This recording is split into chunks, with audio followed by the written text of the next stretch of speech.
বসতঘর থেকে বৃষ্টির পানি ছেঁকে ফেলার এই দৃশ্য রংপুর নগরের মুলাটোল এলাকার। মাত্র কয়েক ঘন্টার বৃষ্টিতেই তলিয়ে যায় সড়ক, অলিগলি, পানি ঢুকে পড়ে ঘরের ভেতর। সকাল থেকে এই পর্যন্ত মনে করেন কোনো খাওয়া দাওয়া কোনো কিছুই নেই। থানা রোড 20 নং ওয়ার্ড, তার পাশেই আমাদের এই মনে করেন এক কোমর পানি। কল পর্যন্ত ডুবিয়ে গেছে, খাওয়ার মনে করেন খাবার পানিটা পর্যন্ত নাই। ঘরের থেকে বের হতে পারতেছি না, নোংরা পানি, বাচ্চাদের স্কুল কলেজ যাওয়া বন্ধ।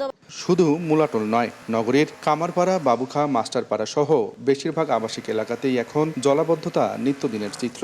নগরবাসীর অভিযোগ, অপরিকল্পিত ড্রেনেজ ব্যবস্থা আর শ্যামাসুন্দরী খাল দখল ভরাট হয়ে যাওয়ায় পানি নিষ্কাশন বাধাগ্রস্ত হচ্ছে।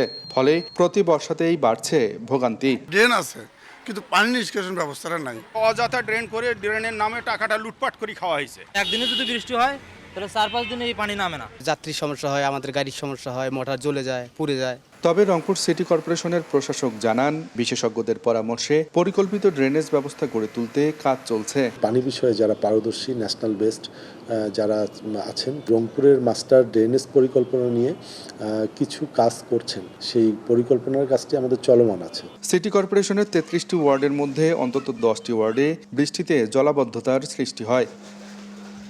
দেখে বোঝার উপায় নাই, এটি রংপুর নগরীর প্রাণকেন্দ্র মুলাটোল এলাকা। ঘণ্টাখানেকের বৃষ্টিতেই সড়ক, অলিগলি, এমনকি বসত ঘরেও ঢুকে পড়েছে পানি। এমন পরিস্থিতিতে চরম ভোগান্তিতে পড়েছেন নগরবাসীরা। আব্দুর রশিদ জীবন, সময় সংবাদ, রংপুর।